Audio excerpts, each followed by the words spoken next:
Now let's cross stateside, and the US has started to test a swine flu vaccine on children and adults. The US Department of Health and Human Services hopes to vaccinate at least 160 million people by December. Well, for more on this, let's cross to our correspondent Priya Sridhar, who's in our Washington studio for us. Hello to you, Priya. So what are the hopes for this new vaccine? Thanks. Well, the swine flu vaccine has raised concerns with people across the world. A new survey shows that 1/3 of British nurses have said that they will not take the swine flu vaccine because they're worried about the possible side effects. Now, the swine flu vaccine from back in the 1970s, which is supposed to be pretty similar to the one that's being offered today, has been linked to a neurological disorder called the Guillain-Barré syndrome. And joining me to discuss all of this is RT contributor and investigative journalist Wayne Madsen. Wayne, thanks so much for joining me. First of all, can you tell me who has taken the swine flu vaccine so far, and what have you heard about it?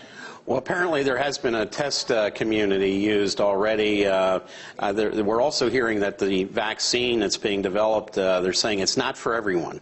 Apparently children were used as, for lack of a better term, guinea pigs in Oklahoma. I know from talking to people in the research community, even scientists who helped develop the vaccine for smallpox are saying they're not going to take the vaccine and urging their friends and family not to take this vaccine either. And what kind of side effects did these children have, if any? Well, contained in the vaccine is a component called thimerosal, which has been proven, half of it is composed of mercury, and it's been proven to cause not only Guillain-Barré syndrome, but also autism in young children. There's been several court cases because of past vaccinations due to the autism issue.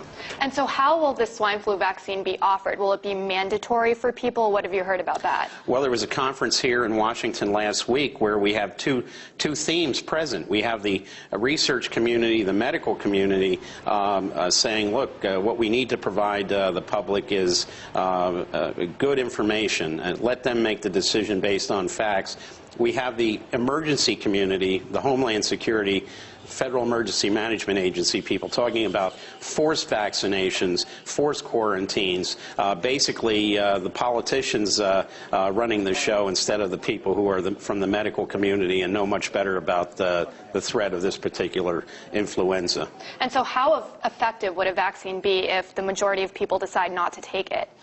Well, for those who take it, of course, they can limit their exposure to others. But what we're basically hearing is there's a anti-vaccine movement now starting across America. As one person said from the public health community, said these people are revving up, almost like this is the enemy, and not they're going to invoke all these various protocols for emergency situations, treating these people who don't want to take the vaccine. Forcing children as a predicate to enroll in school, for example, to take the vaccine is going to cause quite a few problems here amongst the public in the United States. And how much testing was actually done on this vaccine? How come we weren't able to find one that would, not have all these side effects? Well, the testing, we're hearing, of course, there may be a recommendation for 3 vaccinations, 2 for the swine flu, 1 for the regular seasonal flu.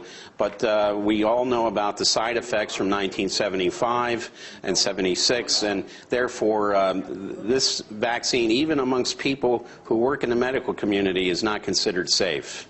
And when are these decisions likely to happen? When will they decide if this will be mandatory or not? We're hearing that this second wave of the flu for the Northern Hemisphere will strike sometime at the end of September and reach peak in October, possibly. This is actually what happened with the 1918 flu.